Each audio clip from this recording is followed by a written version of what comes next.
Hello and welcome here to Wake Up Call with Dan Tortora. It is my honor, my privilege to be picture in picture with one of my famous Syracuse people of all time. To me, one of the people that sticks out to me and always treated me well.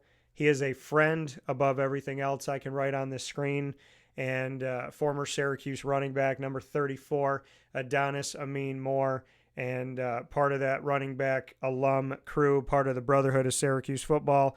But more important to me, somebody who was one of my favorites, just kind of clicked, and there was something about him. I talked about him a lot on the show, defended him a lot, wrote about different things, defended the fact that the wrecking ball should be out there in more sets. There should be more plays for this guy, more opportunities.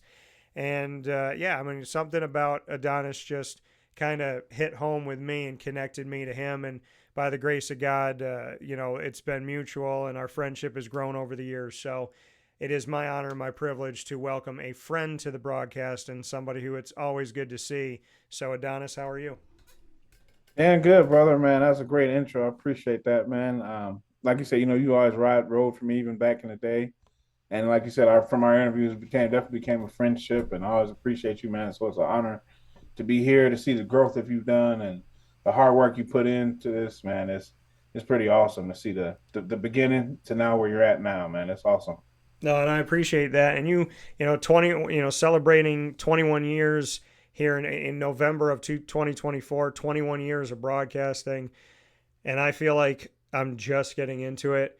So, I mean, it's a blessing from God to be 21 years in and be just as hungry, probably have more energy toward it now, and definitely some knowledge and wisdom by the grace of God. So, you've been with me for a big part of that 21 years. So, I want to say thank you for being on the journey with me. No doubt, brother, man. It's always a pleasure for sure, man. To bring me on and talk Cuse. I'm far away from Cuse, so people see they're like, "What do you know about Cuse?" Like, man, I know a lot about Cuse. Yeah. So it's always fun to get reconnected. My son is at an age he's like, man, Dad, I really want to go back to a game. He's because him being born from there. Spent his first 3 years of life there until we moved back out here eventually to Colorado.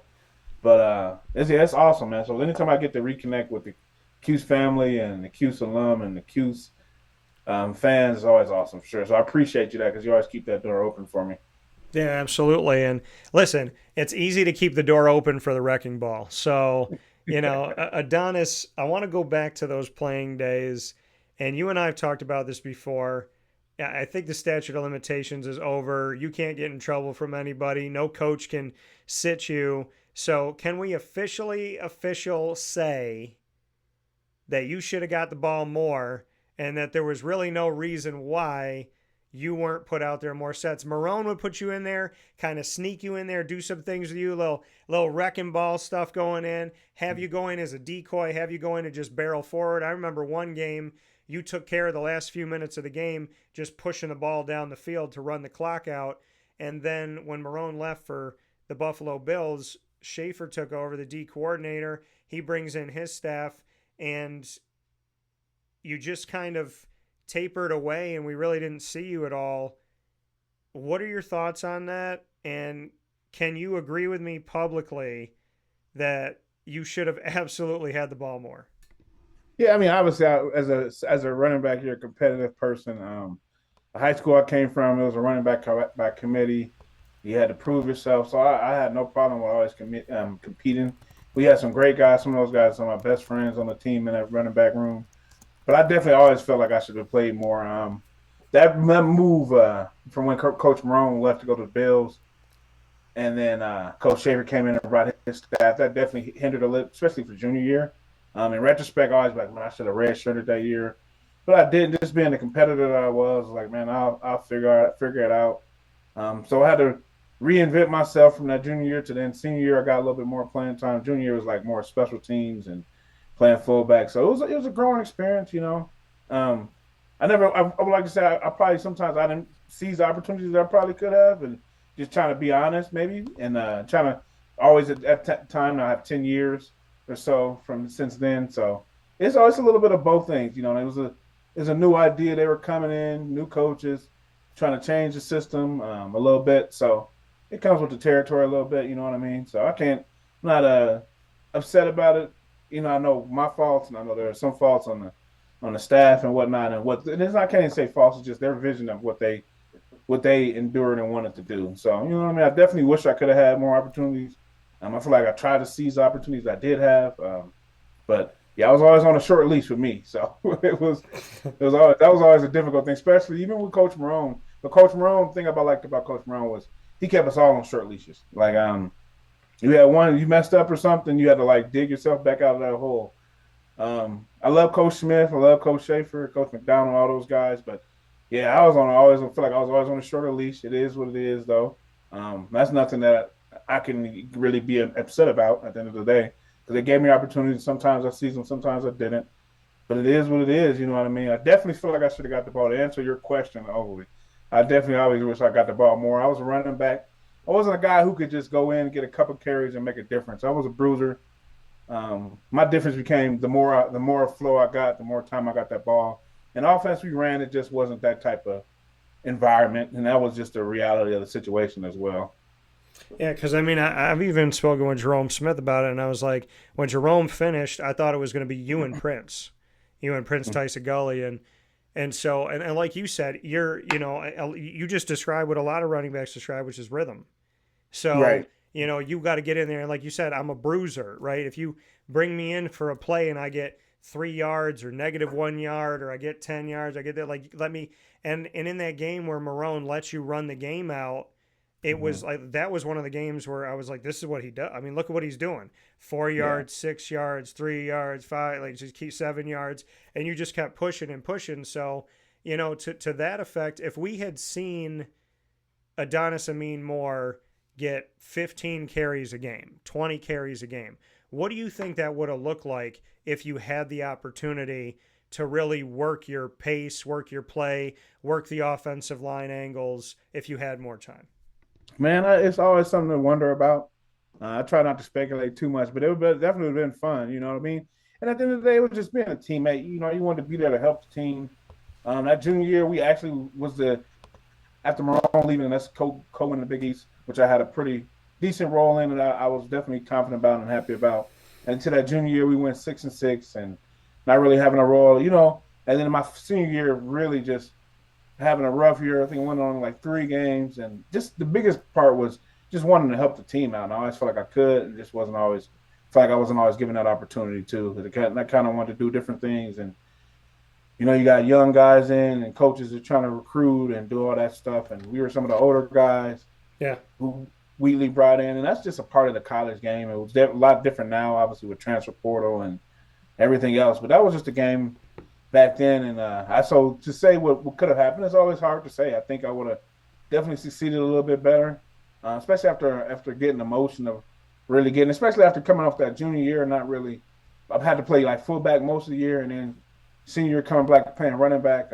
Even after the 100-yard game, one of the 100-yard games I had against Central Michigan, I think we went out and played Notre Dame, and I still didn't even get into like maybe the second quarter, end of the second quarter, and broke off like a 10-yard run, and then got immediately pulled out. So it's always just dealing with that and trying to keep your head. But as a 21, 22-year-old with a kid and going to school, and just sometimes it definitely got frustrating. So that was some things I wish I could have did better. Just kept keeping a level head and not taking my mind out of it, just feeling like I was not, or just like pointing the finger instead of pointing the thumb type vibe. But if I would have got a little bit more, I definitely would like to hope to think that I could have helped made a difference, and help some of them seasons, especially that senior season, my last one there. But it's just speculation at this point. Yeah. 5 touchdowns in 6 games in that sophomore season that you had there with Marrone's last season in 2012. So, what could have been and what we could see. So I'm going to answer the question. If you got to be a running back consistently and you got to get comfortable and you got to bruise and get out there and do your thing and at times play decoy, double-digit touchdown season, man would have been a wrecking ball out there. You averaged over 5 yards a carry as a senior with 5.4. So I think so in my opinion, Adonis Ameen-Moore in the I formation, just running that ball up the gut, yeah, there would have been some good things happening, and where there would have been some fun. So for sure, I love the things you got to do. Love the fact that we got to meet in Syracuse more than anything. And I'll answer the question and say there would have been more touchdowns and there would have been more sound effects of you breaking through the hole. So I would say that to that effect. But No doubt, I appreciate it. of course. But so you got to go through a coaching staff that, like you said, tight leash. When coaches change, it's not that those coaches are bad. It's that when coaches change, they inherit somebody else's guys. And Mm-hmm. sometimes that meshes, and sometimes they want to prove they can recruit. So they want to go Mm-hmm. get their guys. You went Right. through that. So what is it like having a staff where you feel like, okay, they're getting to know who I am, what I can do. I'm a sophomore. By junior year, if I keep doing what I need to do, I'm going to be able to show them, and I'm going to have a couple seasons to grow this. Then the staff changes, and you're not their guy. They didn't recruit you, and Mm-hmm. sometimes there's just a disconnect because you're not their guy. So Right. how did you go through that, and what would you say to someone going through that? Because it's not that people aren't talented, and in your case, you obviously are talented, but when coaching staffs change, it seems like the guys that stay with the program may not always be part of the plan for the future. For sure. And I don't coach. I coach little league and very low level, but I couldn't imagine like coming in as a coach. Don't know these guys. You obviously have to get to learn people. Didn't get to really meet their parents and experience something like that. So it's a difficult position on both sides. I think we all as running back committee, me, Jerome, Prince, George, Devontae McFarland, who's now passed. Was a good brother of ours, but we all, being weekly guys, we all had went through our struggles of trying to figure out how to navigate that situation with not only new coaches but a new system, a new term, not the terminology so much, but just new systems, new things, and how they wanted things done, Yeah. how to be in change. I think we all had to figure out how to navigate through that. Even like Jerome, he from his sophomore year to junior year, or my sophomore year to his year older than me, but it was a drop off that year a little bit from what he did when we had that running back by committee. We won that year. He struggled too, just trying to figure out. He's a big guy too. He needed his rhythm, but some of the coaches trying to get younger guys in there and trying to build off of that, which I understand because they could be the future to your program. So we all had to navigate and go through. That was definitely a difficult thing. I think now kids just leave and transfer out, but I'm always a loyal guy. I went to the same elementary school, same middle school, same high school. And went to the same college. I wasn't really too big on like just transferring just because it wasn't the ideal situation. In retrospect, maybe I could have and had a better opportunity there, but I had already built a family in Syracuse and school was going good. So it was always just like one of those things where back then we could only navigate it in so much. You had to transfer, sit out a year, and some stuff like that to me just didn't seem like something I really wanted to do. You really didn't know what the outcome would be because you had to get those releases but you couldn't talk to guys. It was like it was so strenuous on these environments. I mean, I think now is people talk down about the transfer portal, but it's really how it plays out is kind of could be cool. Versus the kids who are playing and they're just trying to go transfer to get more money. Like this, I don't think it's good for those. I don't think that helps it out. But kids who do have talent and maybe not meet the eye of the coaches and want to go somewhere else where they can get a better opportunity, I think it's awesome now that they can just check out and test those waters and see what it is. Because back then we kind of didn't really have too much of a transfer. It just seemed like it was just a whole lot to go with it. And for me, that just was something that I was like, I've never done this. I'm gonna try to make it work here and compete. So that was my biggest thing was just trying to stay continuous and compete. And like I said, being a young man at times, sometimes the mental part of the feel like you're working your butt off and still not getting the opportunity, and it can definitely get frustrating. But obviously I had time to think about it and realize like, yeah, you know, it is what it is. Had to grow. Like, it's definitely a growing experience for me, for myself, that helped me through the rest of my life. Like, you know, to that point, you always was the favorite. And with those new coaches, I just wasn't. And that was the reality of the situation. Not that they disliked me or anything like that, but I know I just wasn't their guy. And it was always an uphill battle trying to fight that. And I still have much love for them because they still coached us up and did as best as they could. But I just, you know, when you just in those situations and being a new kid who's never dealt with that in terms of aspects of football, it was a new experience and a great experience I had to go through. Helped me set me up for the rest of my life to No, that everybody's not going to like you, and you just got to work no matter what. Put your head down and kind of try to do the work and go from there. And I got to be happy with that, and that's what I was happy with. And I was lucky to have guys like Floyd Little on my back, who always would root like, man, you need to be playing like. And just having legends like that was always awesome, and it helped me out a lot. So I think going through it was having those other guys that went through it as well, going through the different changes, regardless of their playing time or not. They felt the strain and the differences of what the new situation was. You know. Yeah, you know, and I appreciate that, and I appreciate that look into it. And like you said, I mean, Floyd Little, good friend of mine as well, and you know, still to this day, I just in my, I mean, I have his book, Promises to Keep, right over my shoulder here. I have the Denver Broncos hat that he signed, and I still remember I applied for a radio station in Colorado. He called twice on my behalf as a reference, and he came over to me and he goes, "Hey Dan," he goes, "I don't know what's no, I think he called me." He goes, "I don't know what's going on." He goes, "I called these people twice." Like he's like, "They didn't call me back," and he was upset. He was like, "Why didn't they call me back?" And I remember the radio station when I talked to the guy, he said, "Dan, most people think that the face of this franchise is John Elway." He said, "People that are in Denver, people that are in Colorado, we know that the face of the Broncos is Floyd Little."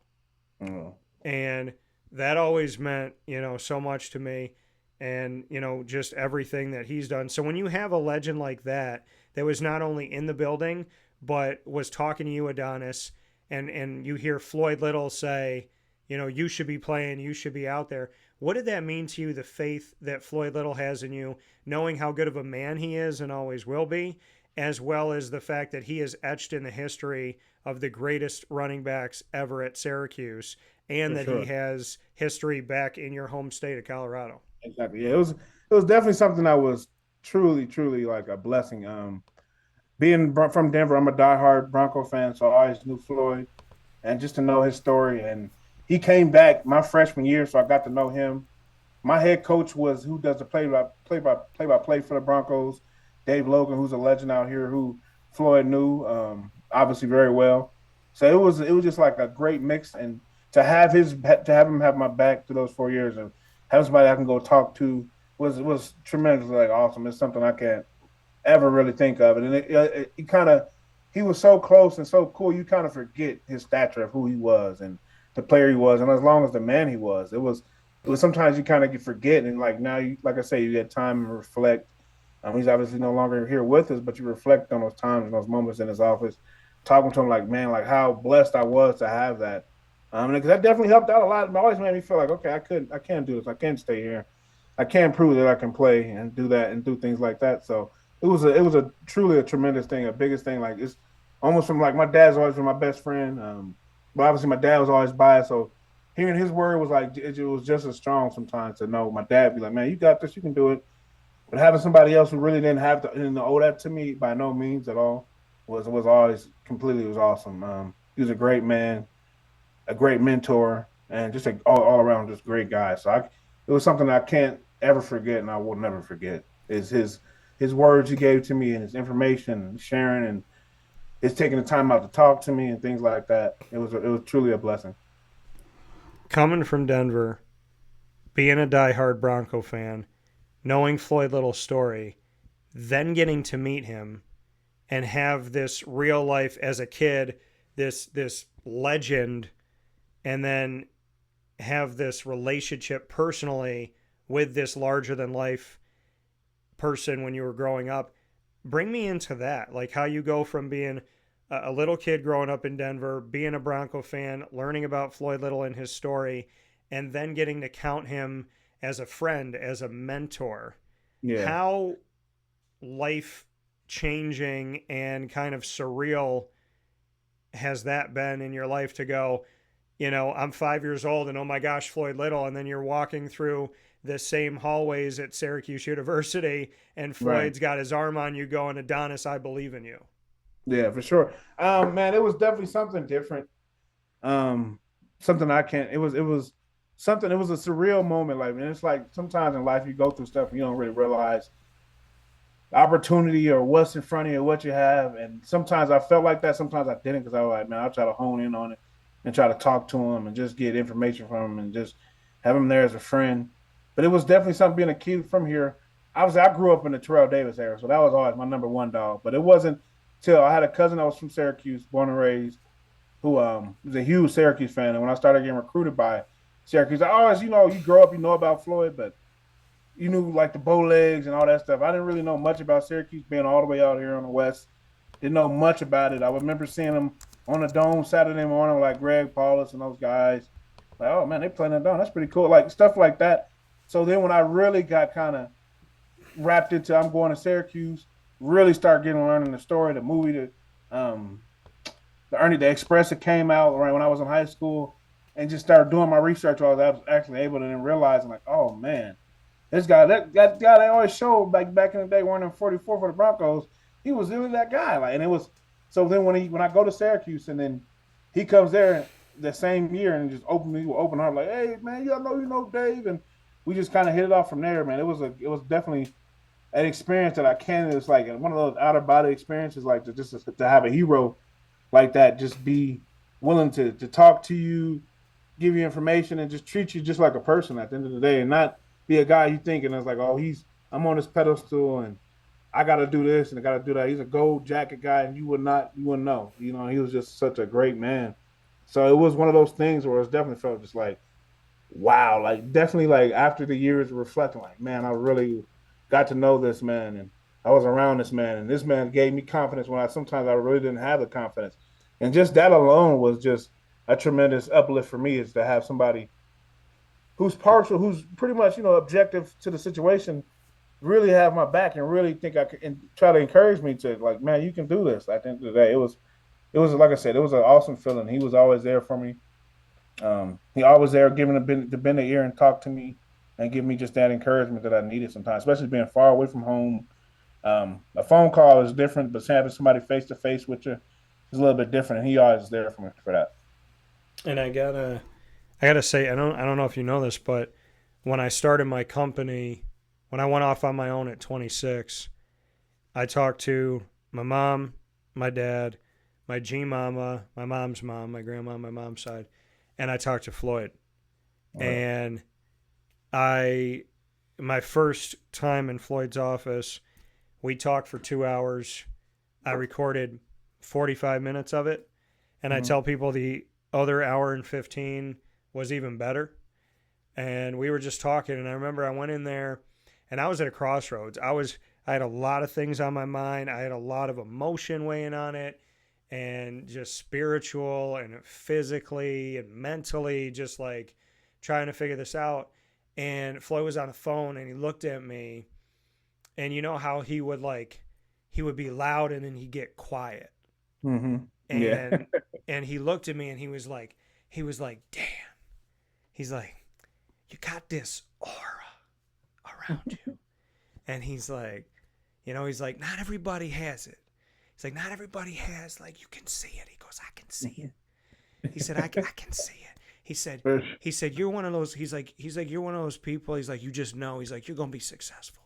You're going to be all right. You got this. You're going to be okay. And he didn't know that, like, that was one of the last conversations I had before I started my business. And now my business is 12 years old. And I've worked for myself longer than I work for anybody else. I have more credentials for myself than I had working at ESPN, Fox, and Yahoo affiliates combined. Yeah. And more businesses we work with, been to more places, done more things. Like, and he was a part of helping me do it. And, he just had that effect. And just a wonderful, wonderful man and a great person and a Denver Bronco, as we mentioned here. Well, I made a prediction at the beginning of the season, Adonis, that you don't know about. I made 3 predictions with quarterbacks. I said Tommy DeVito, former Syracuse quarterback, would start at least one game for the Giants this season, and he has. Yeah. I said Jaden Daniels. What'd you say? He just got that done this past week. Yeah. I said Jaden Daniels would be the best 2024 rookie quarterback, and he has been. And I said that my guy to be behind Jaden Daniels to have the next best season over the other rookie quarterbacks. I said this before he was even named the starter. This Okay. was like after the draft. I predicted where he would go. I Mm-hmm. predicted that he would go to this team at this pick. And then I predicted before he was even named the starter that he was my sleeper pick to have the arguably second best rookie season, that he would have a good rookie season behind Jaden Daniels.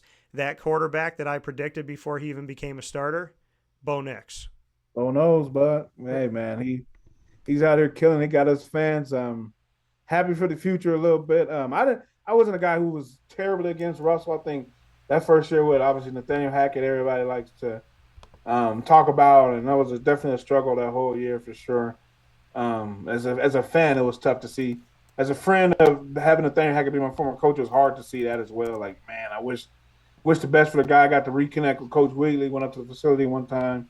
And it's like, man, I wish the best for him. And obviously, I'm a Bronco fan, so I'm super biased. Yeah. So it was tough to see that. But I think Russ picked it up last year, and I just think him and Sean just could not. Just doesn't think they gelled. And sometimes that's the situation. It is what it is. But to have Bo Nix, a quarterback, we've had some struggles with picking quarterbacks in the past year between Chad Kelly and Brock Osweiler, and trying to think of some of the other guys. The guy from Memphis, Paxton Lynch. Sometimes it's been a struggle. So I have Bo Nix and see the gains. I wasn't looking for him to come in there and just tremendously kill, but his progression has been awesome. It's been pretty dope to see. I Yeah. love it as a Bronco fan. I like Sean Payton working with him. So that's a pretty good pick you got there, man. And now, I don't know, he's catching up to Jaden, man. He might be almost surpassing him a little bit. Jaden's been struggling a little bit these last few weeks, but in retrospect, Jaden just had some of those moments that are tough. But I like Bo Nix. I like where he's going. And as a Bronco fan, he's definitely giving us something to cheer about again, for sure. Because from Bronco country out here, are pretty deep, and we love our team regardless. But now it's really having a real reason to celebrate it is awesome. Like, we just swept the Raiders. We haven't beaten the Raiders. Have been sweeping us for like the last 4 years, and that's our rival, man. So just this time sweep them with Bo Nix, man. He has the city in the palm of his hand right now, and hope he just continues to get better and just be that quarterback for us. Yeah, and just I mean, looking at what this team has done, the defense has been good. Running back wise, Jaleel McLaughlin as well as Javonte Williams, they're trying to figure it out, and the running game hasn't been great. So, two-part question: will you get on the field for the Broncos? Number one, and number two, what do you think about the running game right now? What do they need to do? Do they need to go find somebody else? What's going on? Man, it's such a tough market for running back sometimes, and I like Javonte Williams coming out. I like McLaughlin, and I like the guy from Notre Dame too. So they're having a little bit of a running back by committee or a deal. Well, some games is better than others. Sometimes that line has still been a work in progress trying to get them together. They're playing a hell of a lot better now. Don't get me wrong, but it's just sometimes figuring out those things. Javonte Williams still trying to figure out, I think, the knee. Took Cortland Sutton a little bit to kind of come back from his, where he's not exploding. Exploded a little bit last year, but it's really like killing this year. And I hope the best for Javonte as well, because I think he's a dog. He's the kind of guy I like, and I like to have that contrast. We got a bruiser, a guy who come in there and get you some of them tough yards, and you got this fast guy, McLaughlin, who's tough as nails. Comes in there, he can run you over too if you let him, but he's gonna blow by you. So I like it by committee. No, I will not be coming back out. I'm definitely retired. I tried to do that a couple years ago. Play basketball with some friends. Tore my Achilles, and I was like, oh man, everything has not been the same. So then it's done for me with that. My son is turning 10, will be 11 next week. Been him do a lot of drills and stuff like that, and sometimes I feel it. I'm like, oh man, let me slow down. I'm about to go put an ankle bracelet on, so I'm definitely out of there for that for sure. Adonis Ameen-Moore here with me on Wake Up Call with Dan Tortora, Syracuse running back alum, on his history, and the 2024-25 season. One of the guys that I'd love to get your thoughts on, the guy that's running the backfield for Syracuse, he is one of the 1,000-yard club members. That's LeQuint Allen in 2023-24.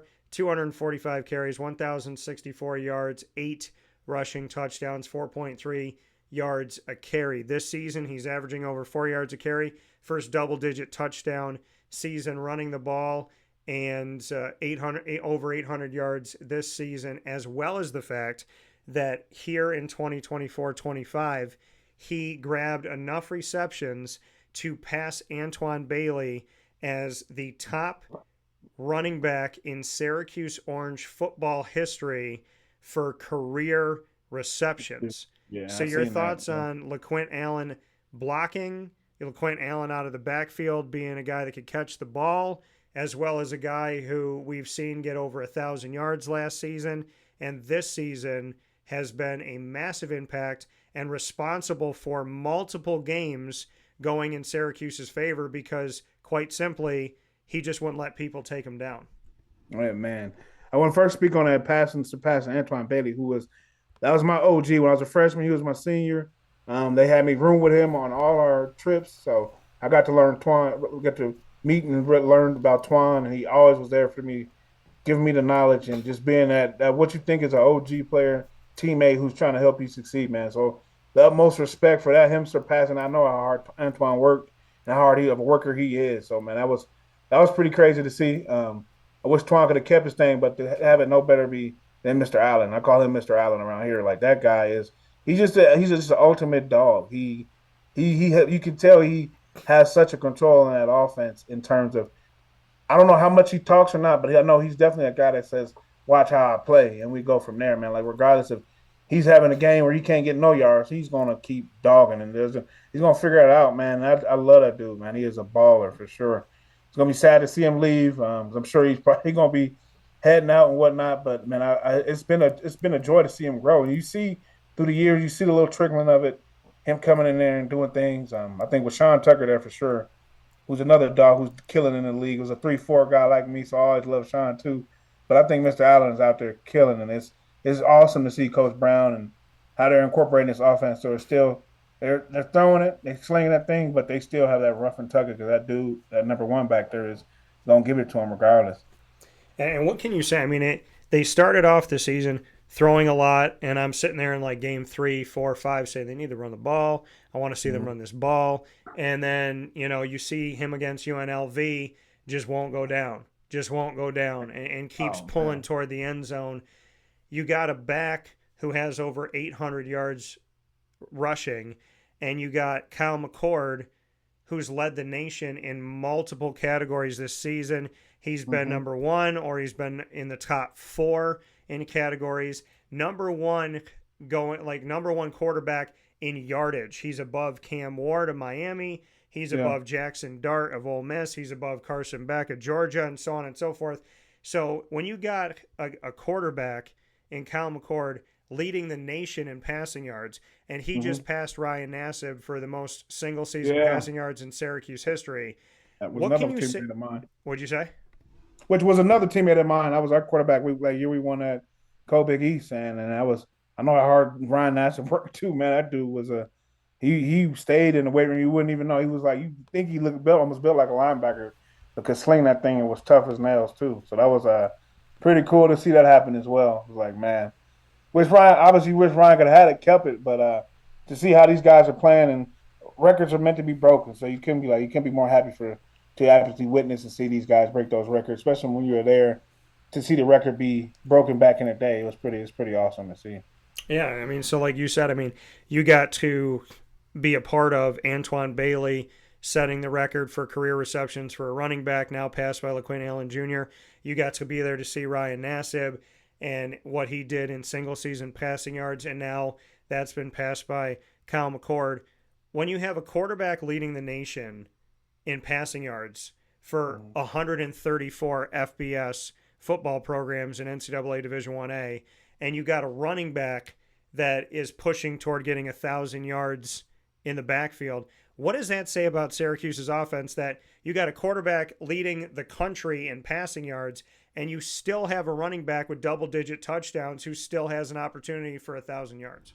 Yeah, man, I think they've just figured out that balance that they had. Like you said at the beginning of the year, there was doing a lot of throwing and having those early buys. You can't really feel like it was kind of messing up the flow of things sometimes, and figuring out what, knowing exactly what really works best.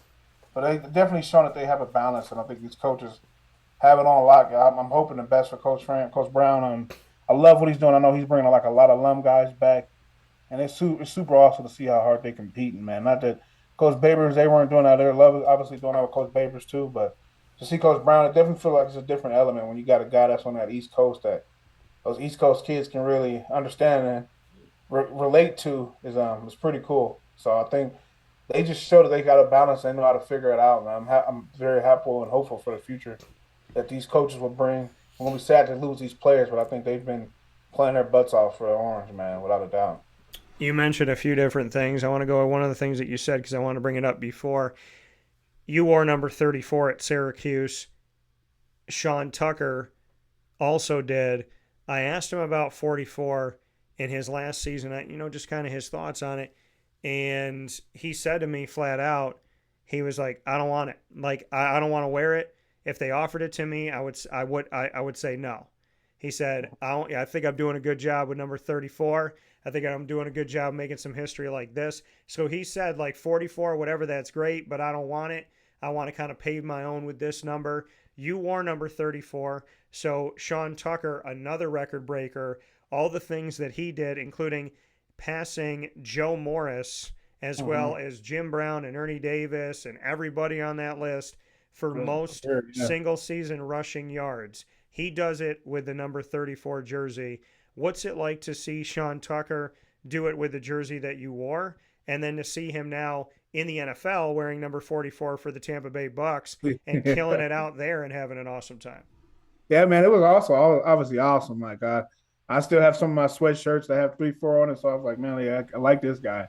I was just that 3-4 flow I used to say. So it was pretty awesome to see him, man. He was a baller too, and he's finally getting a chance to kind of show his worth in the league now. I think the first year was a little bit different. Or is he in his third? I think he might be his third. So his first two was a little different and just trying to play special, but you can tell he's a hard-nosed kid. And I don't obviously personally don't know him, but you can tell he's just hard-nosed. He just stayed working at it, and he's getting a chance to show his worth and how good of a back he is, man, and all-around back. But watching him in Syracuse, it was awesome to see that 34 go do the thing. I'm like, man, that's awesome. That's something I wanted to do is put that 34 on because we knew we couldn't have 44. Jerome had the 45, but the only number I've ever worn was 34. Besides my freshman year when we had a fullback that had the number, Tombe Kosi. And that was the only year in football I ever had where I didn't wear number 34. And so that's a number that's obviously super unique to me. I love it. I wore it because of Walter Payton, just because of the man he was. And when I learned his story, it was a number that was given to me. And then as a kid, I'm like, I want to change numbers. And my dad showed me some things about Walter Payton and the kind of man he was. I was like, oh, man, this is my number. And I never retracted from that number. So to see another, I always loved my 34s when I was out there balling, doing their thing for sure. So it was pretty awesome to see Sean do it in the 3-4. Yeah, no, I love that. And I love the fact of your history and why you wore it. And because of Walter Payton and the man that he is, we know that Walter Payton Award every year is for exemplary service to others in the NFL. So some awesome people having the opportunity to win that award because of the things that they're doing. Sean Tucker not wearing 44 at Syracuse, but wearing 44 in the NFL. Do you like seeing a former Syracuse player rocking 44? We know Zaire Franklin does it for the Colts, and we know that Sean Tucker does it for the Bucks.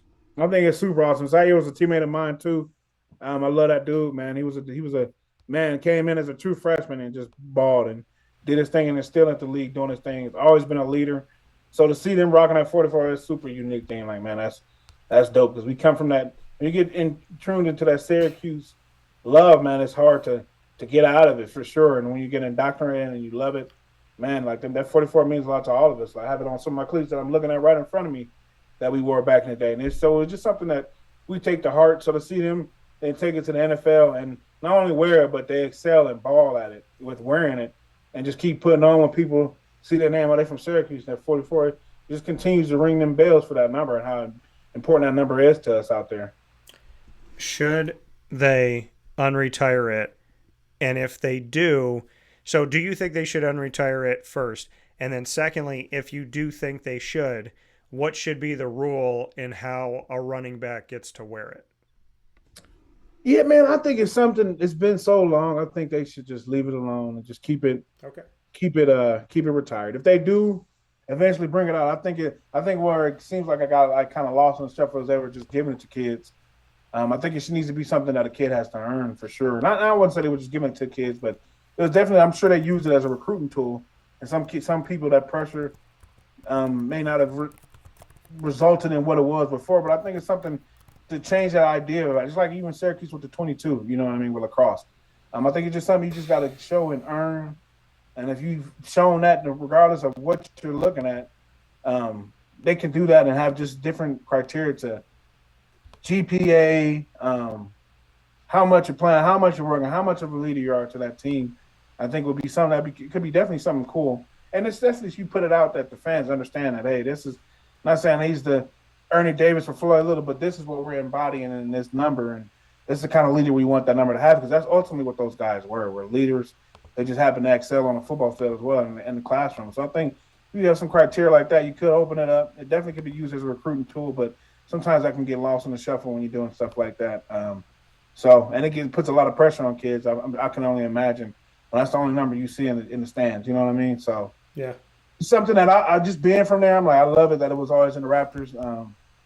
I couldn't imagine having all that love, how much love you have at Syracuse, and having to wear that number and not performing or something, or having all that anguish on you. I wouldn't want that for no 18 to 22-year-old kid. But just because of how much and how big it is and how of a tradition it is now, unless they really come out and have expression and explain, this is what this number is embodying. We know this is what it was before. Obviously, if they perform like that on the field, that's not the end-all, be-all. This is the criteria we're trying to go off of. I think they just have some like real clear set and get some opinions from the guys that wore it, honestly, and had to bear that number and really understand, get their opinion, have some input from them and see how they feel about it. Yeah, and I do, and taking that, what you said, I mean, it makes sense to leave it retired. It also makes sense to use it as a recruiting tool, but I think that there should be a notion of the earliest you can wear this number is your junior season.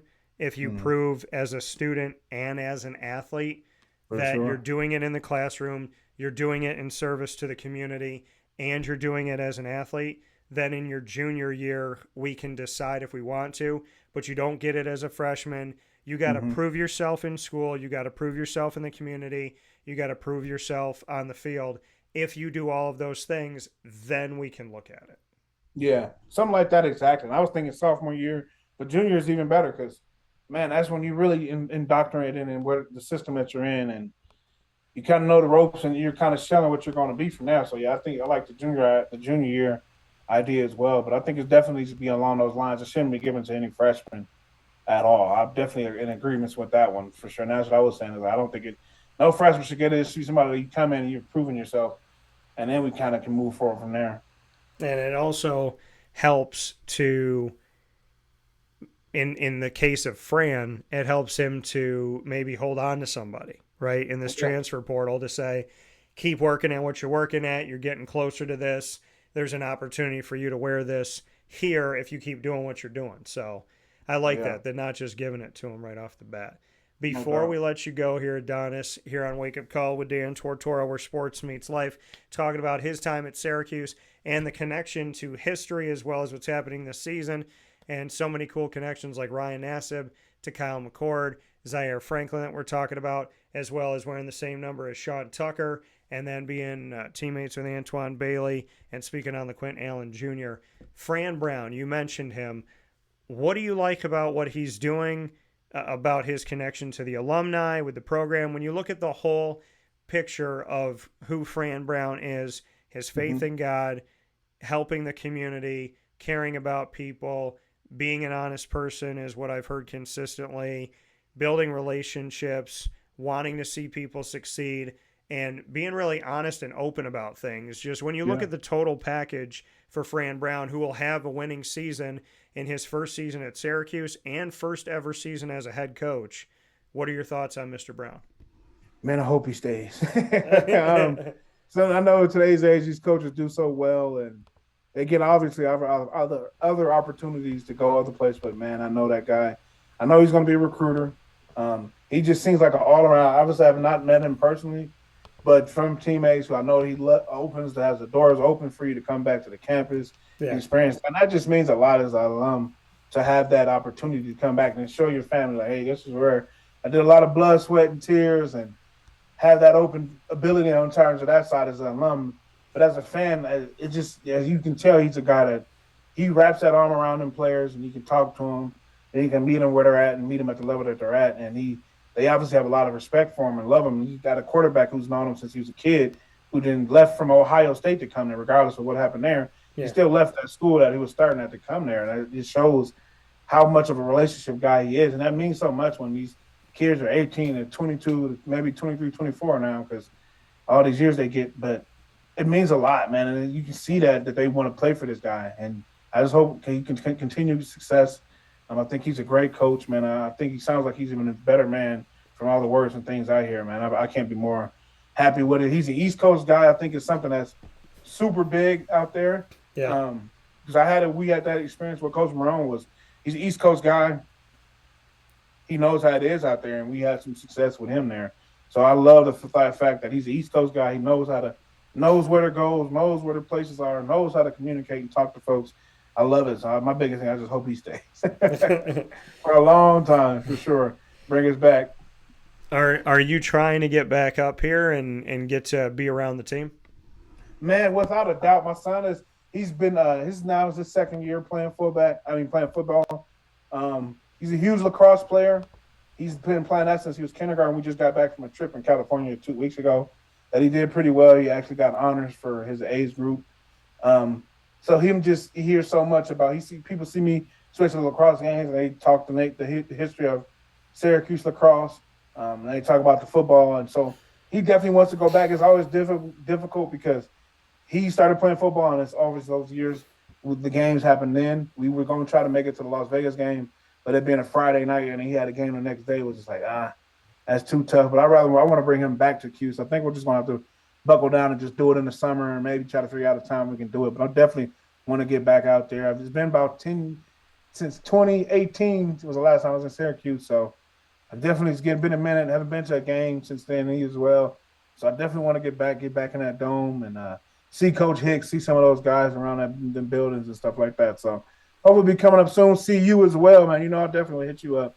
Come chat and see you for sure. But it's definitely something me and Mom are trying to work out because she wants to go back.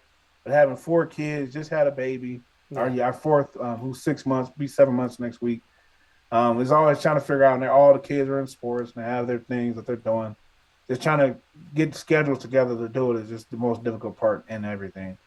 Well, and speaking of you and your wife, 4 kids now, congrats. Are you done, or are you building your own Noah's Ark? What are we doing? Brother, I was done after the third one. Mom was just, we have one boy. At the time, we had one boy and 2 girls. She's like, I really want another boy. So she did her research, and somehow we have another boy. So I think we're done. She obviously gets having that baby. Still has I don't know how she has baby fever still, but I think we're done. It's really expensive in Colorado too. And to provide the life we want to provide for. We're both public servants. She's in a public health sector, where she got her degree from Cuse in upstate. I'm obviously in law enforcement. It's been that way. So our how much money we can afford to provide the houses they're in and go to private schools and stuff. I'm like, Kaylin, we might need to be capping right here. I think we're in a comfortable place where we're comfortable.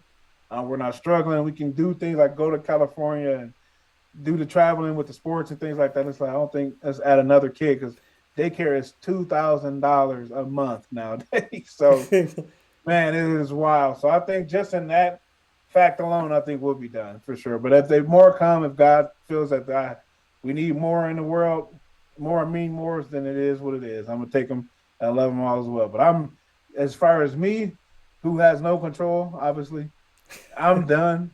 My wife might have different ideas sometimes for sure. So we'll see.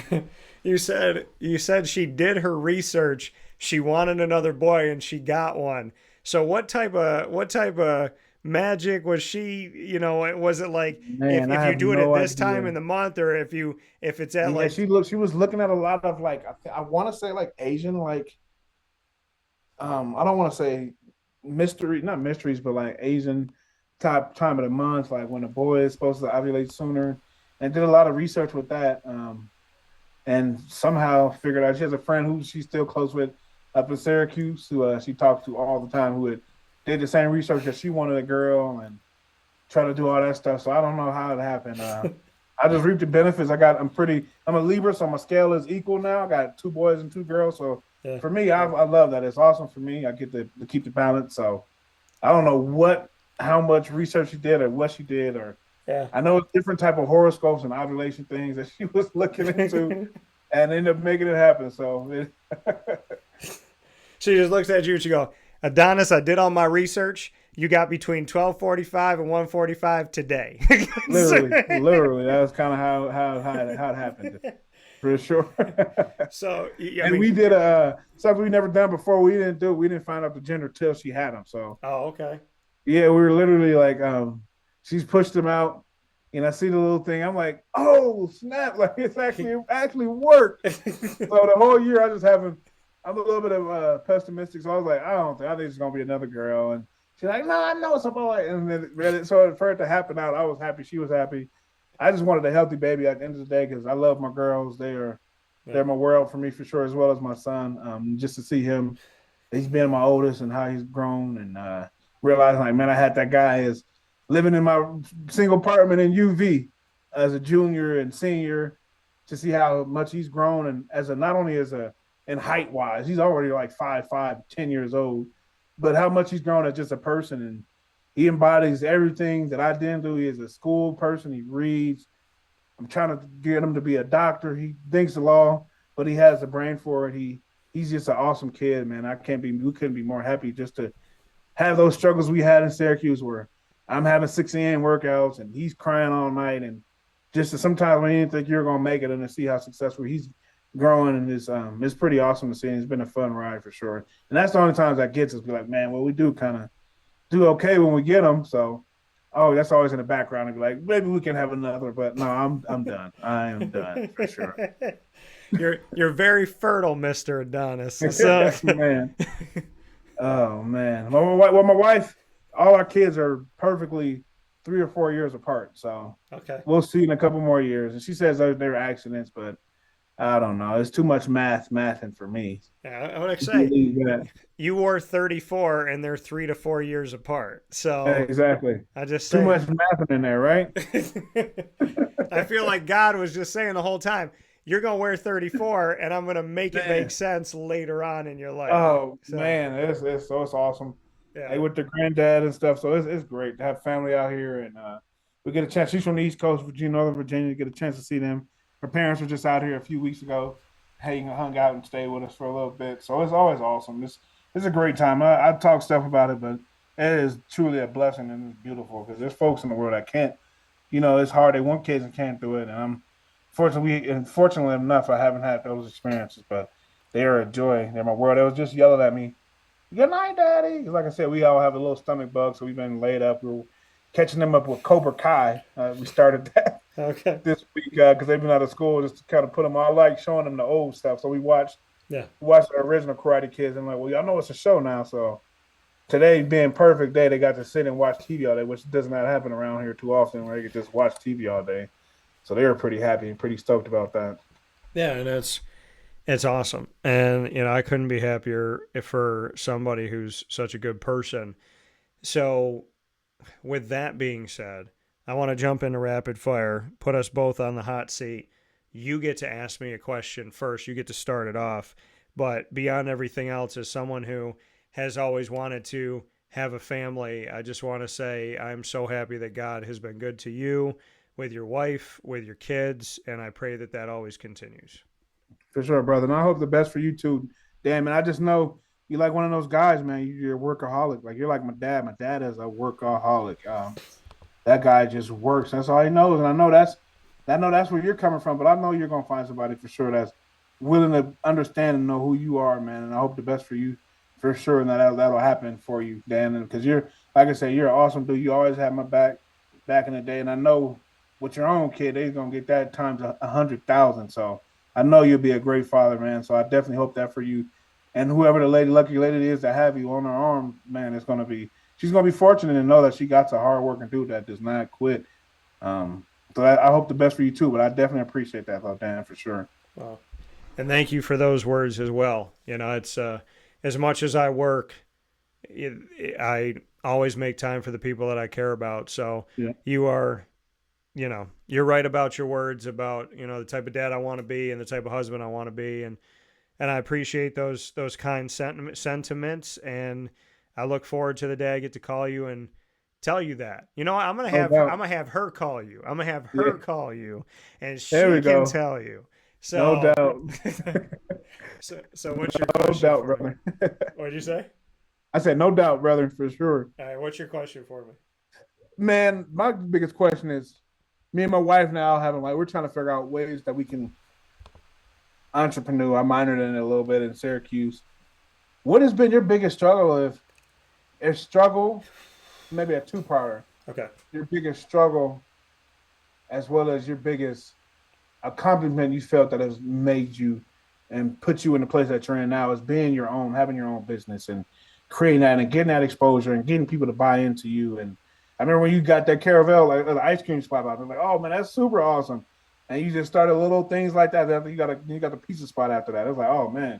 And like I was there to see that. And I always wondered, like, what goes into that? So I guess my question is, what has been your biggest challenge, as Okay. well as what is your biggest accomplishment you feel that you've been able to do aside from having this luxurious career of 12 years doing a thing by yourself? I appreciate the question, and I appreciate that you were there, and I appreciate your support. I would say the biggest challenge is creating a business in a world where so many people, because of social media, think that they're business people and they Mm-hmm. think that they're broadcasters and they think that they're media outlets. And, you know, not that people can't be, but I think in today's world, so many people are trying to get people's attention. And at the same time, I think, starting a business that wasn't pre existing, when I did it, Syracuse University laughed it off in the beginning. They laughed in my face at times, actually, and people that work at Syracuse, which I thought was extremely unprofessional, but Yeah. they laughed in my face. Like, who do you think you are? And then I remember they finally gave me an opportunity and they're like, okay, you're the first self sustaining, self created, non pre existing internet company we're going to let in. Mm-hmm. And so they made an example out of me. And then I got in for football, and then I had to wait for basketball. And after like 2.5 years, and after some really disrespectful things that were said to me, I was let in. And I always tried to be the bigger person. Mm-hmm. I shook hands with the people that disrespected me the most, and I thanked them for their time, and I thanked them for the opportunities that I did get. And then, I eventually got to go in for basketball. And so I would say the biggest challenge is when I went off on my own, it was considered crazy Yeah. to leave traditional radio. And I decided to leave. I wasn't fired, I walked away. Mm-hmm. And so, I had 27 cents in my pocket, I had $103 in my bank account. I was living with my grandmother to take care of her so that she could stay home. So I think the biggest challenge was I did it at a time where it wasn't popular. People didn't know what Right. podcasting was. There wasn't Yeah. promotion for it. There wasn't a lot of people talking about it. They're like, oh, nerds do it. The internet's never going to last. It's never going to Mm-hmm. make sense with radio. It's never going to be followed. And so it's kind of funny to do it all those years ago. And then in 2020, all of these people that like laughed off what I was doing had to live in my world. And then they're Yeah. all trying to figure it out and get the equipment and be at home and Mm-hmm. how can I run and how do I stream and how do I do this? And they all had to play my game. But God set me up. He sets me up for this stuff all the time where it's like, I'm going to put you in a world where you look crazy. And then eventually the people that called you crazy are going to have to live in that world. No And doubt. so I would say biggest challenge was going into a world that people were not purposefully going into. They were still trying to be on traditional radio and all that stuff. And I would say biggest triumph is I have always had faith in my dreams and faith in myself. And there's literally nothing on the planet, no one on this planet, no person, place, or thing, not the devil himself, not every demon that he's got. There is not a single thing that will stand in front of me and what I believe in and what I'm trying to achieve and what I'm trying to do in the name of God, for the grace of God. So I would say my biggest triumph is the fact that I am always my biggest fan with God. And I mean, God's my biggest fan. I'll say I'm the second biggest for me. And we just work together. We work in the trenches. We work tirelessly. I love my job. And so the biggest triumph is that I've always believed in myself, and I don't know the word QUIT. It makes me sick. And then I would say the biggest challenge was doing something that other people weren't doing and being willing to be different, which is what I've always been. And it's funny how you do something that other people aren't doing and they laugh at it and they say it's not real, and then they copy you and then they still don't respect you. So I think I just find it, and I'm not bitter about it. There's just a lot of realness to your biggest critics are also the people that try to be you. Yeah. So I would say the biggest challenge is doing something on my own with my name on the door. And people forget, like, Walt Disney World was Walt Disney.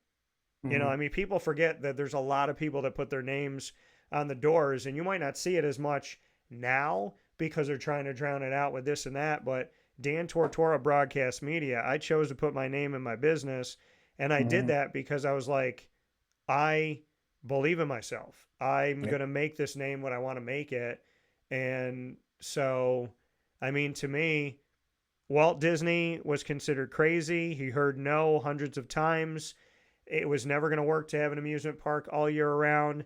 People thought that he was absolutely out of his mind, and he's the richest dead man ever. So, I mean, so I kind of looked at stuff like that and said, well, he put his name on something nobody was doing and he believed in it. So if I'm going to put my name on something that I am not seeing any precedent of somebody doing, then, you know, why can't I do it? Yeah, man. So, that's awesome. That's beautiful. And to see, like I said, I tell you this all the time, man, to see your progress and how far you've come and how far you've tried. You said your words triumph through everything. It's truly awesome. It's definitely inspirational, man. As a communication guy, it's like, man, that's so cool because you were doing it. You were like the OGs of this podcasting game. And it was like you said, 2020, when everybody had to be at home and had everybody wanted to talk, they had to try to catch up to something that you've already been establishing and been doing and continue to excel in and do, man. So it's pretty awesome to see that. And I appreciate that those words definitely can help me out. No, absolutely. Thank you for the question. My question back to you, being in law enforcement, and I will never forget this. So you and I got to work together. You helped me out with an event. You did some things with me, and you put me down as a reference when you applied for law enforcement. And I remember I was in the movie theater, and I got a phone call, and I don't leave the movie theater. I love going to the movies. And something inside of me was like, I don't know this number, but let me go answer it. I walked out. I went into the lobby. I answered the phone call, and they said, yeah, we're calling in reference to Adonis Ameen-Moore. And it was like I was getting the phone call from law enforcement to have this conversation. And I just remember talking about the person that I know that you are and the person that I believe in, and, you know, my word toward you and what I think of you and who you are. And then I found out that you got the job. Yeah. And I have been so moved by the fact that you got something that I know that you wanted. I still to this day do not feel like I deserve to be on that reference and get that phone call. But what can you say about being in law enforcement, chasing that, catching that, and just what that's been like for you? Because I've been a part of your journey and literally got to be a part of the process of them considering you. And so, like, I got to be in the beginning of that. So just what life has been like in law enforcement. Man, so I've gone through a hell of a change in law enforcement, which I'm definitely happy for. It's sometimes back in the day, you know, you have a lot of stuff that happened that people want to know on both sides of the spectrum. It's like it's giving me a thing of being able to see both perspectives of how things weren't handled the best way. And like going through that 20 years and a lot of things have been revamped.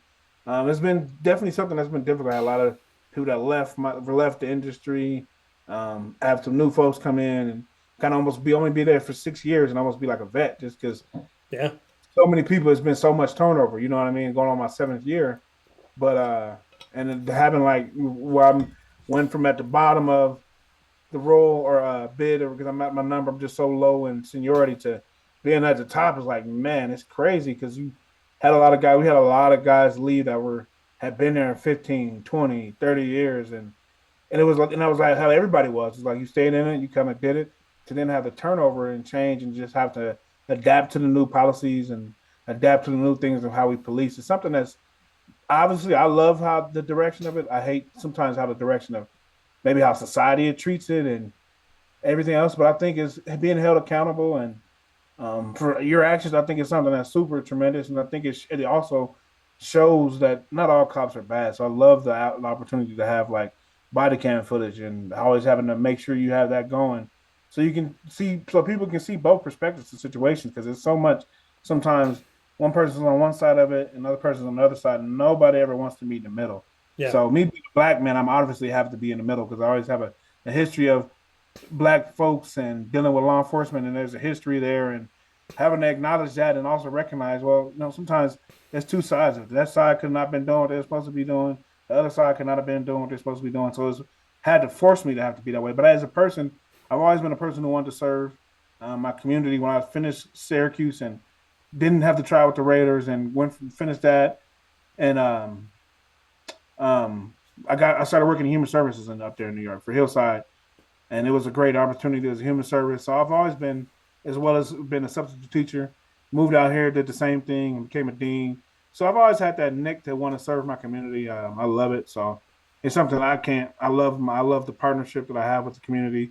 I love the brothership. I think it's as an ex-athlete, it's something that's super cool because you have that locker room. You still get that locker room feel with your guys. Yeah. Still got to stay on top. Just try to stay in shape. I mean, sometimes it's a little different, but you still got to try to stay in shape. And just having that aspect, something that's active. I'm not just sitting at a desk. I get to learn and go do different things. It's pretty awesome. I love it. Well, I can appreciate that. And what is the official role that you have right now? I'm just a deputy right now. I've thought about promoting. There's a lot of things, but I love my family. Promoting, I don't want to go back to the Knights for those. We have like I said, with that turnover, we had a lot of sergeants leave. Then at the times, we had a lot of people that then who are young, who have only been there for a few years. Like I have people who just became sergeants who've been there less than me. Just to know that I'll be on nice for a while, foreseeable future. Yeah. It's not something I'm really too keen on. I love being present with my kids and being there, being able to tuck them in bed every night, see them go to give them a kiss in the morning, go to school. I love that aspect of it. So I'm just a deputy sheriff at this moment. I've thought about promoting. I probably could, but I don't want to give up I have to have that balance. Like I said, I'm a Libra. I'll have to have that balance. And sometimes I just don't. I don't know if it's all cracked up to be. The money is not always everything. Maybe in the future when the kids get a little older and they kind of do their own thing, I'll then go that route. But as of now, when I have a 10, 7, 4, and now a 6-month-old, yeah, and I'm pretty involved in everything that they're doing, whether it's school or sports. I like to be present for that. And sometimes having that shooting that professionalism and shooting for your goals as a profession sometimes can shy away from that. So I kind of just stay where I'm at now. I get to still do stuff to get to help out the community. Come home every night, wake up every morning, and go to work, and I get to see my kids every day. So I'm not tired. I'm not angry, which can play a role. And sometimes when you're out there doing stuff, especially when you have so much pressure from the community as well as command staff. So yeah. I'm in a spot that's really nice. I can't really complain too much. Can I do a ride along? Can I be the Kevin Hart? Yeah, for sure, but no doubt. Yeah, so yeah, buddy. Yeah, no, that'd be fun. What is your second question for me? It was two. I guess that was my second question. Was that second part is okay? Going through? What's your biggest triumph? It was like a 2-parter there. Okay, but I think let me think. What's another question I can have for you, man? What is it dating like now? Can we get into that? Because I met my wife in college, so I had that college bubble. What is it like dating in today's world? I've been been with her for a while. We've been together since 2015. So what is it dating? What is the toughest battles with dating? Because, man, you're such a great dude. I really would like to know. If you put your left hand in a blender, turned it on, then you put your right hand to a fan that was on full speed while your hair was on fire while you were dealing with a zombie apocalypse, Oh that's a man. Tuesday in dating. So, I mean, I can tell you that if, and I know that there's good women out there and I know there's good men out there.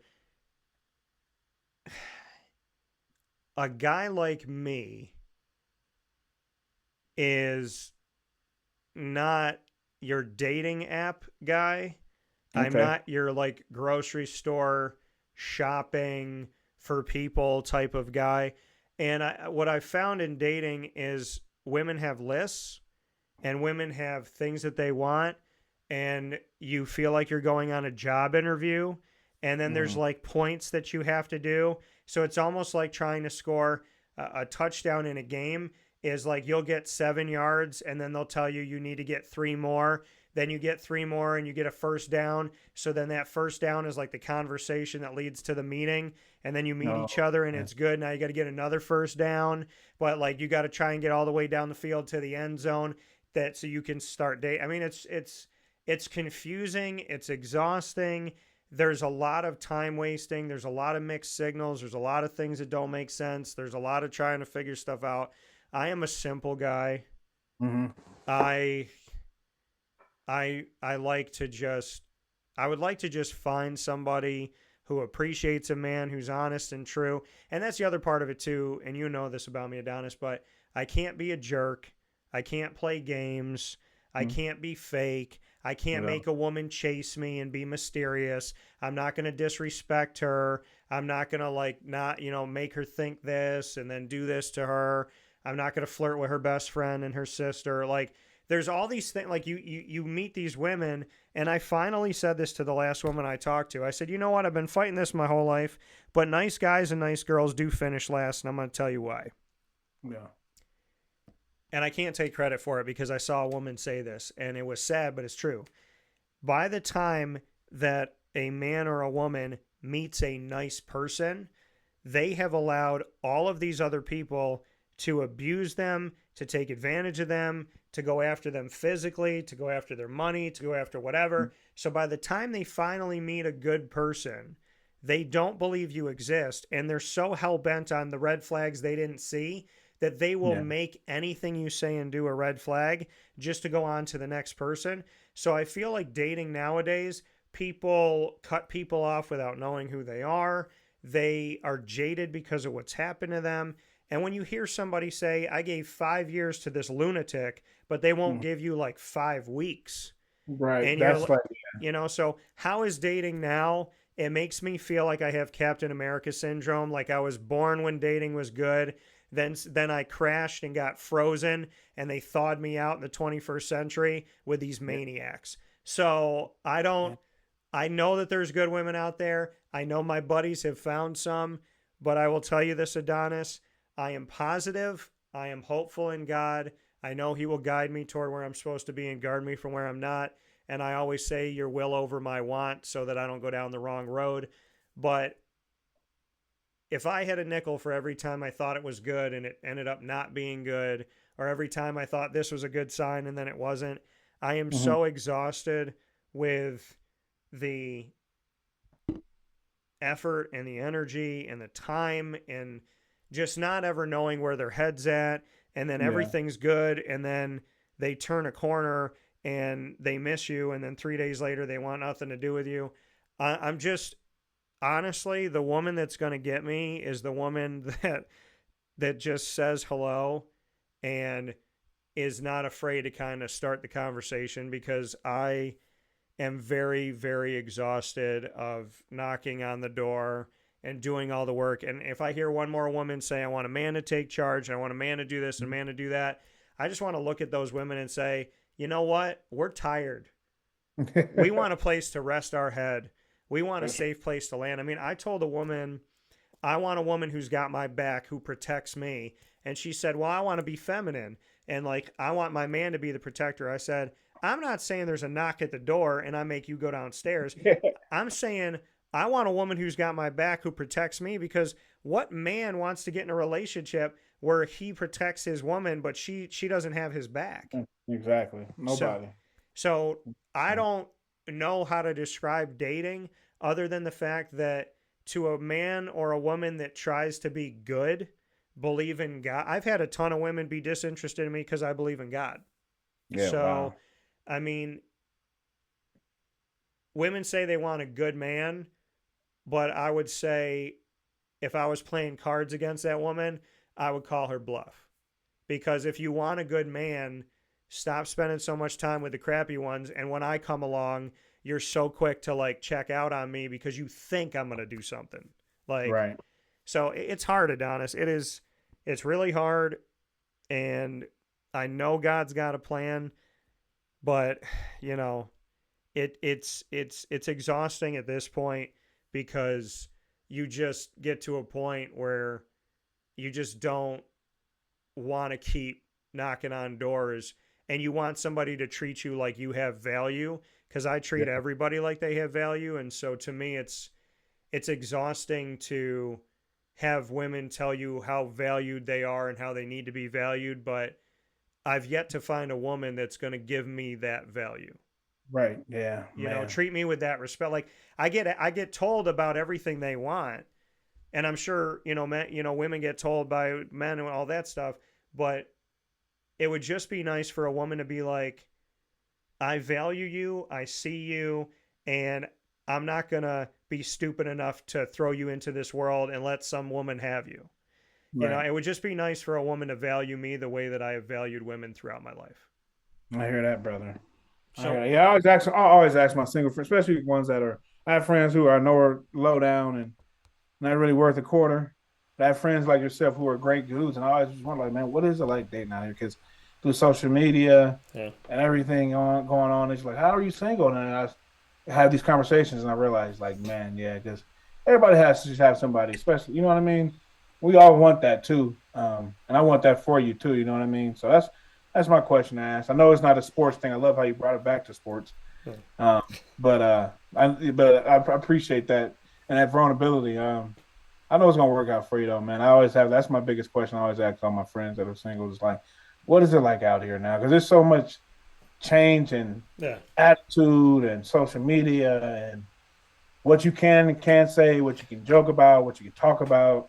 Yeah. Everybody's so sensitive, and then everybody has an opinion, Yeah. but doesn't want to hear another opinion. I'm like, Yeah. man, I definitely feel for you guys sometimes, brother. I need to definitely find a woman who like has amnesia to the last 5 years of ridiculousness. Like I need her to not be a part of like the woke and the everything's offensive and I can't, Right. like I need a woman who's like got the old school values and the morals and the belief in God, and you can joke with her and you can have fun, and like you could be yourself.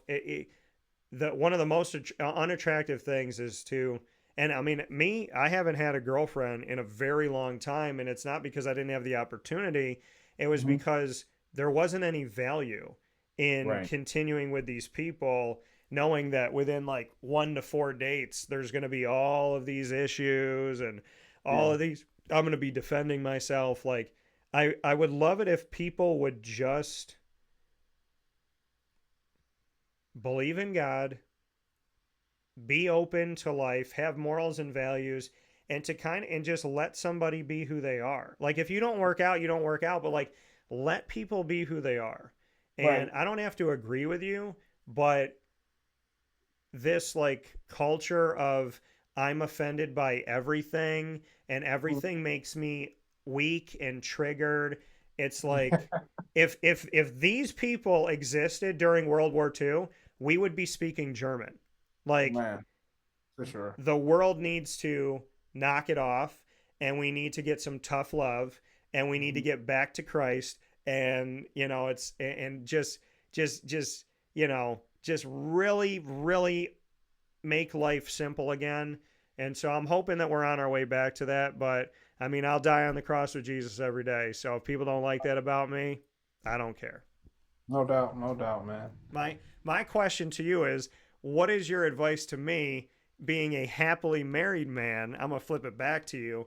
What is your advice to me dating in this psychotic world?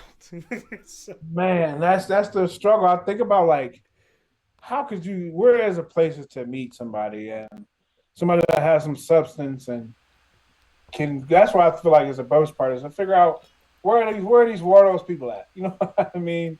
Whether it's at church, at the gym, at the grocery store, figuring out where to meet those folks at the games.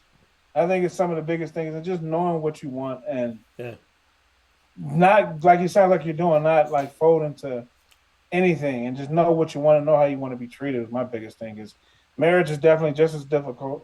We have our ups and downs without a doubt, but that's a struggle to go through it with somebody is the part that makes it worth it at the end when you're having those great times and not having to be by yourself. It just is the biggest thing. But I feel like just finding out where those folks are that you do want to meet and maybe opening yourself up. And I don't know if you've done a dating apps, but I don't think they work either. But no, maybe trying that and just trying to figure it out. And it's hard, it's tough because, like I said, I met my wife in college. We're in that college bubble.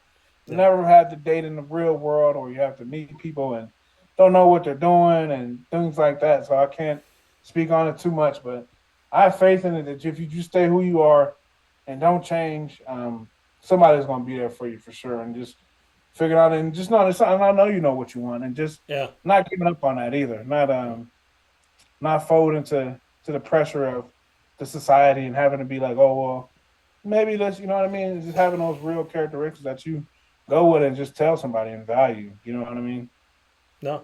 I mean, I feel that wholeheartedly. I've definitely learned a lot, gained a lot of knowledge and wisdom, and yeah, I mean, I can tell you that I've ventured with dating apps, and it's it's a nightmare. It really is. I mean, I got some friends that have success stories, and I'm happy for them. I've Mm-hmm. also met women that will help me to tour comedically for the rest of my life. So, So, like, crazy yeah, stories. Like, first date, 20 minutes in, people going, she didn't say that. I'm like, she said that. So, I mean, it so I mean, to me, I brought enough people home to my mom and dad that the next woman that I bring home to them is going to matter and have substance. My godfather doesn't say like hardly anything.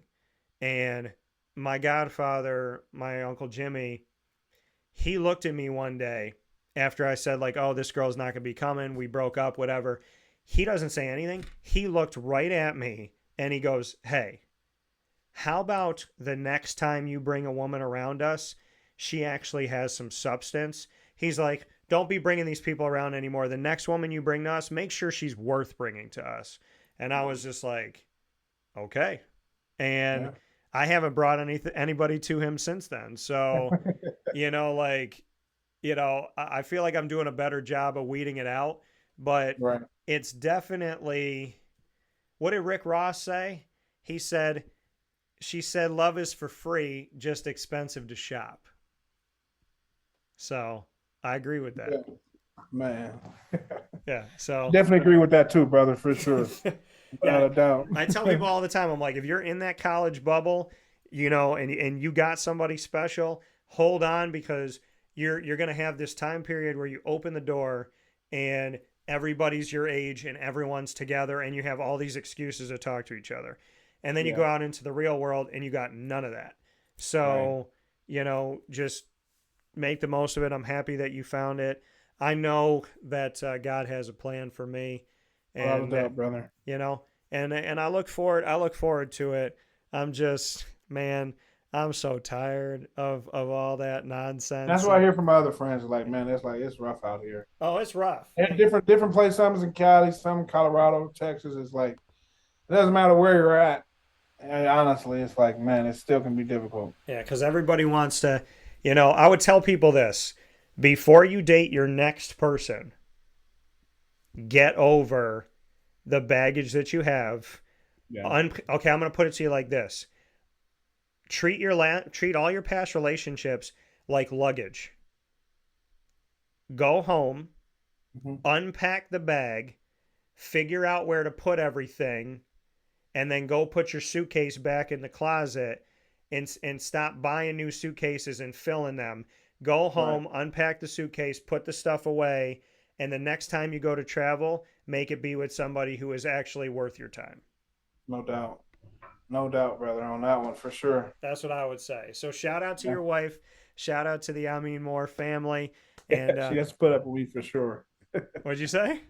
She's putting up with me for a while now, for sure.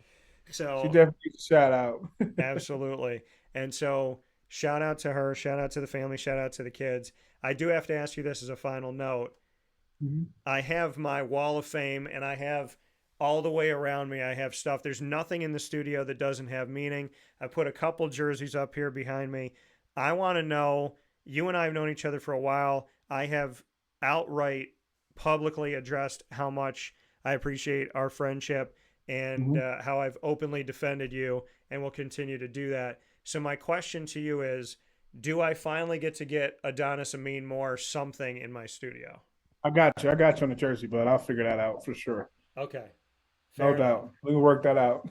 Yeah, it's about dang time. So, No doubt. Adonis, I'm going to give you the final word. How would you like to end today's broadcast? Man, I just want to say I appreciate you bringing me on, let me reconnect with the Cuse fam, and it's always great to talk to you and catch in with you. Go Cuse, man! I hope we can pull it out. Keep balling. I'm hopeful for the future. I'm hopeful I can get out there pretty soon and come catch a game. But I love what you're doing, Dan. Just keep doing your thing, man. You're awesome.